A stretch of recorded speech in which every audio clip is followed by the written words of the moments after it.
بسم اللہ الرحمن الرحیم۔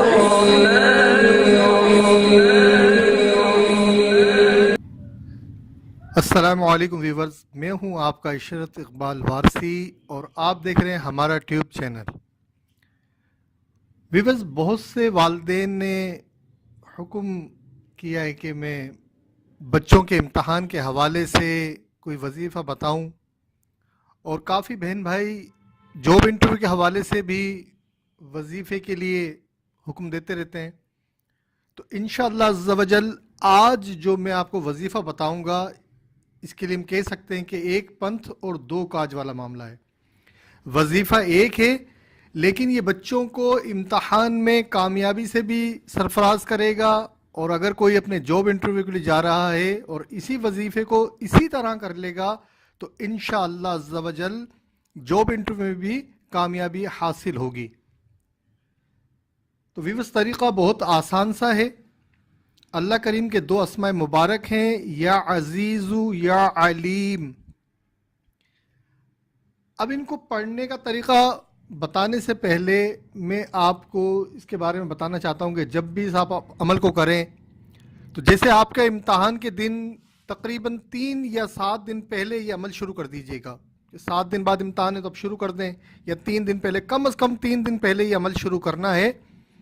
اور عمل یہ ہے کہ نماز فجر کے بعد 244 مرتبہ یا علیم یا عزیز، یا علیم یا عزیز 244 مرتبہ نماز فجر کے بعد پڑھیں گے۔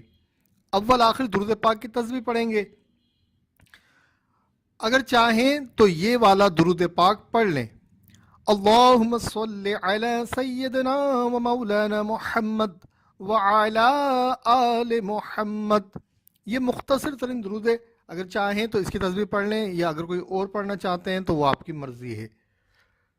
یہ عمل کرنے کے بعد 7 دن آپ کریں گے۔ جب 7واں دن آپ کا آئے گا، امتحان کا یا انٹرویو کا دن آ جائے گا، اس دن آپ فجر کی نماز پڑھیں۔ فجر کی نماز پڑھنے کے بعد اب چاہیں تو اسی جگہ بیٹھے رہیں اور درود پاک پڑھتے رہیں، یا کوئی تسبیح کر لیں، یا یہی اسم اعظم یا علیم یا عزیز 244 مرتبہ پڑھ لیں۔ یہ چاہیں تو وقت زیادہ ہو تو آپ ناشتہ وغیرہ بھی کر سکتے ہیں۔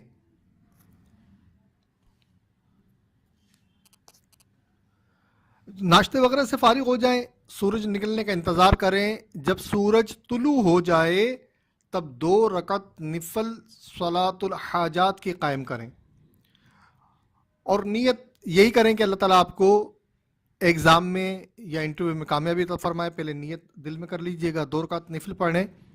اور اس کو پڑھنے کا طریقہ یہ ہے کہ پہلی رکعت میں سورہ کوثر پڑھیں گے 3 مرتبہ۔ سورہ کوثر، ان اعطینک الکوثر فصل لربک وانحر ان شانیک هو الابتر۔ قرآن مجید کی مختصر ترین صورت ہے جو 3 آیات پر مبنی ہے۔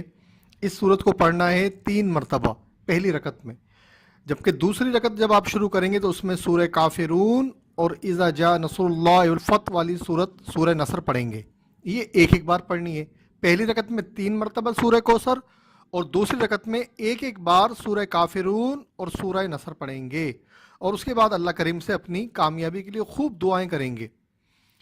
اب تیسرا عمل ہے، جب آپ گھر سے نکلنے والے ہیں ایگزام کے لیے، اب وہ صبح ہے یا شام کو ہے، اس سے کوئی فرق نہیں پڑتا۔ آپ جب بھی گھر سے نکلیں گے اس معاملے کو کرنے کے لیے کہ اب مجھے ایگزام ہال میں جانا ہے یا انٹرویو کے لیے جانا ہے، تب یہ آپ عمل کریں گے، تیسرا عمل۔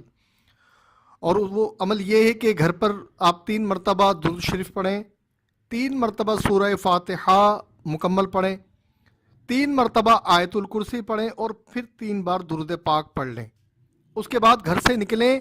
اب امتحان گاہ یا انٹرویو آفس تک جب تک پہنچیں گے، وہاں تک راستے میں آپ یا علیم یا عزیز یا علیم یا عزیز پڑھتے ہوئے اپنے مقام کی طرف روانہ ہوں گے۔ تو کوشش کریں کہ درمیان میں کوئی لہو لعاب کی بات نہ ہو، کوئی بیکار باتیں نہ ہوں، زبان پر ہمارے گانے وغیرہ نہ ہوں۔ تو آپ یہ اللہ تعالیٰ کے اسم پڑھتے پڑھتے جب ایگزام آفس میں پہنچیں گے، یا ایگزام ہال میں یا انٹرویو آفس میں، جہاں بھی آپ پہنچیں گے، تو وہاں میں آپ کو ایک ٹپ اور دیتا ہوں کہ آپ یہ بھی کر سکتے ہیں کہ اس وقت چونکہ آپ پڑھتے ہوئے آ رہے ہوں گے تو ایک لمحے کی خاموشی کر کر بڑے محتاط انداز سے خاموشی سے ایگزامینر یا جو انٹرویو لینے والے ہیں ان کی طرف آپ دم کر سکتے ہیں، لیکن یہ غیر محسوس طریقے سے انہیں محسوس نہ ہو، ورنہ ہو سکتا ہے وہ آپ سے ناراض ہو جائیں کہ ہم پر کیا کر رہے ہیں. تو یہ اس طرح کرنے سے انشاءاللہ تعالیٰ وہ آپ کے ساتھ کوآپریٹ کریں گے اور جو انٹرویو ہوگا وہ انشاءاللہ تعالیٰ آسان بھی ہو جائے گا. اب یہ جو آپ گھر سے نکلے ہیں آفس یا ایگزام ہال کے لیے، اگر راستے میں کوئی آپ کو مسکین غریب نظر آتا ہے تو اس کی کچھ مدد بھی کرتے ہیں، اور انشاءاللہ عز و جل یہ عمل جب آپ کریں گے تو اس کی برکت سے ضرور بالضرور کامیابی آپ کے قدم چومے گی. اب آخر کے اندر اس کی اجازت اور اس میں کن بات کی ممانعت ہے وہ میں بیان کر دیتا ہوں. تمام مسلمان بہن بھائیوں کو اجازت ہے اس کی کہ وہ اس عمل کو کر سکتے ہیں. آپ نماز کی پابندی کریں، نماز کو بلا وجہ چھوڑیں بھی نہیں اور قضا بھی نہ کریں. جھوٹ، غیبت، چغلی اور دوسرے دیگر صغیرہ کبیرہ گناہوں سے بچنے کی مکمل کوشش کریں کہ جھوٹ تو مذاق میں بھی نہیں بولنا چاہیے، کہ ہمارے نبی کریم علیہ الصلوۃ والسلام نے اس کے لیے سخت ممانعت فرمائی ہے. اور جب بھی آپ کا معاملہ ہو جائے، جب کامیابی آپ کو مل جائے، تب مجھے بھی دعا میں یاد رکھیے گا، اور مجھے امید ہے کہ اس کامیابی کے بعد آپ مجھے بھی دعا میں یاد رکھیں گے، بلکہ میرے مرشد کریم کو بھی، میرے بزرگوں کو بھی دعا میں یاد رکھیں گے. بس یہی اس وظیفے کی فیس ہے. آپ کی دعائیں انشاءاللہ تعالیٰ ملتی رہیں گی تو یہ سلسلہ ہمارا جاری و ساری رہے گا، اور انشاءاللہ تعالیٰ آپ کو وظیفہ اچھا لگے، آپ کو کامیابی ملے تو اپنے دیگر ساتھیوں کے ساتھ بھی ہمارے چینل کو سبسکرائب کے لیے کہیں، ان کے ساتھ شیئرنگ کریں. اللہ تعالیٰ آپ کو بہت زیادہ کامیابی عطا فرمائے.